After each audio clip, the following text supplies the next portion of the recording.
Shalom, saudara-saudari yang terkasih di dalam Tuhan kita Yesus Kristus. Berjumpa lagi dengan Papa dan El.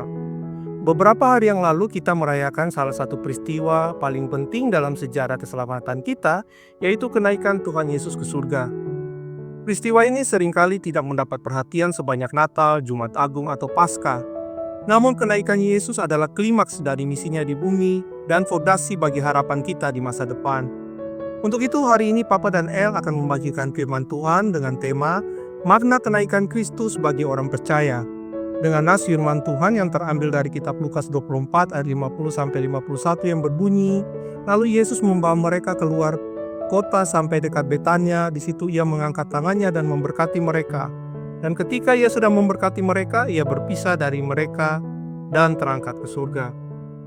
Ketika kita membaca kisah kenaikan ini, kita melihat para murid terpaku menatap ke atas, menyaksikan Tuhan mereka terangkat dan menghilang di balik awan. Mereka mungkin merasa bingung, sedih, atau bahkan sedikit kecewa. Yesus yang selama 3 tahun bersama mereka mengajar, menyembuhkan, dan menunjukkan kasih-Nya, kini tidak lagi terlihat secara fisik. Namun kenaikan Yesus bukan tentang perpisahan yang menjadikan, melainkan tentang pengenapan janji dan permulaan fase baru dalam rencana Allah. Untuk itu mari kita bersama-sama merenungkan beberapa kebenaran penting dari peristiwa kenaikan Tuhan Yesus ini. Yang pertama adalah kenaikan Yesus diawali dengan pemberkatan. Dalam Lukas 24 ayat 50 dengan jelas menyatakan di situ ia mengangkat tangannya dan memberkati mereka. Ini adalah momen yang sangat indah dan penuh makna. Sebelum ia terangkat, Yesus memberkati murid-muridnya. Pemberkatan ini bukanlah sekedar ucapan perpisahan, tetapi penegasan kembali kasih, kuasa dan anugerahnya atas hidup mereka. Yesus tidak pergi begitu saja, ia meninggalkan mereka dengan berkat yang akan menguatkan mereka dalam misi yang akan datang. Kita pun hari ini menerima berkat yang sama dari Kristus yang telah bangkit dan naik ke surga. Yang kedua adalah kenaikan Yesus menegaskan kemenangannya yang penuh. Setelah sengsara, wafat, bahkan bangkit dari antara orang mati, kenaikan Yesus tercatat dalam Lukas 24 ayat 51 adalah bukti definitif bahwa ia telah mengalahkan dosa dan maut. Ia tidak hanya bangkit dari kubur, tetapi juga naik ke tahta kemuliaan di surga, di sebelah kanan Allah Bapa. Ini adalah penegasan bahwa semua yang Yesus lakukan di kayu salib adalah sah dan berkuasa. Setan telah dikalahkan dan kuasa gelap tidak lagi berkuasa atas mereka yang percaya kepadanya. Yang ketiga adalah kenaikan Yesus membuka jalan bagi kedatangan Roh Kudus. Meskipun Lukas tidak secara langsung menyebutkan janji Roh Kudus di Lukas 24, ia menyambung kisah ini di Kisah Para Rasul 1 ayat 8 di mana Yesus berjanji kepada para murid bahwa ia akan mengutus penolong yaitu Roh Kudus. Kenaikannya adalah prasyarat bagi pencurahan Roh Kudus pada hari Pentakosta. Roh Kudus adalah kuasa yang memampukan kita untuk hidup kudus, bersaksi tentang Kristus, dan melakukan pekerjaan Allah di dunia ini. Tanpa kenaikan tidak ada Pentakosta, tanpa Pentakosta gereja tidak akan pernah ada dalam kuasa seperti yang kita kenal saat ini. Yang keempat adalah kenaikan Yesus menunjukkan kedudukannya sebagai pengantara kita. Ketika Yesus naik ke surga, ia mengambil tempatnya yang sah sebagai pengantara dan imam besar kita di hadapan Allah Bapa. Kitab Ibrani dengan jelas menyatakan bahwa Yesus hidup senantiasa untuk mendoakan kita.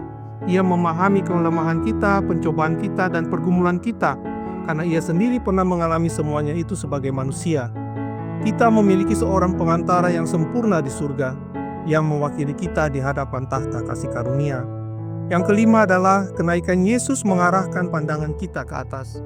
Dalam Kisah Rasul 1 ayat 11, para malaikat berkata kepada para murid yang masih terpaku, "Hai orang-orang Galilea, mengapakah kamu berdiri melihat ke langit?"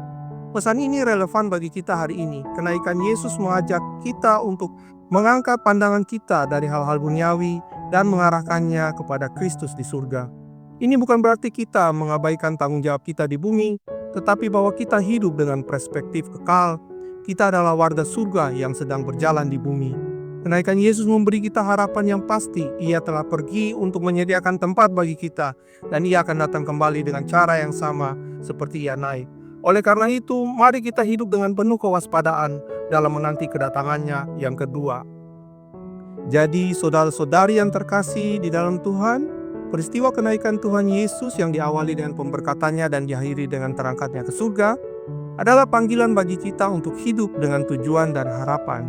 Ini adalah undangan untuk bersukacita atas kemenangan Kristus yang tak terbatas, hidup dalam kuasa Roh Kudus yang telah dicurahkan atas kita, mengandalkan Yesus sebagai pengantara kita di surga, mengarahkan hati dan pikiran kita kepada hal-hal yang di atas di mana Kristus berada. Jadi janganlah kita hanya terpaku menatap ke atas, sebaliknya, mari kita membawa kebenaran kenaikan ini dalam hidup kita sehari-hari, memberitakan Injil dan hidup sesuai dengan kehendak-Nya sambil menantikan kedatangannya yang mulia. Amin. Jadi saudara-saudari yang terkasih di dalam Tuhan Yesus Kristus, demikian dulu firman dari Papa dan El untuk hari ini.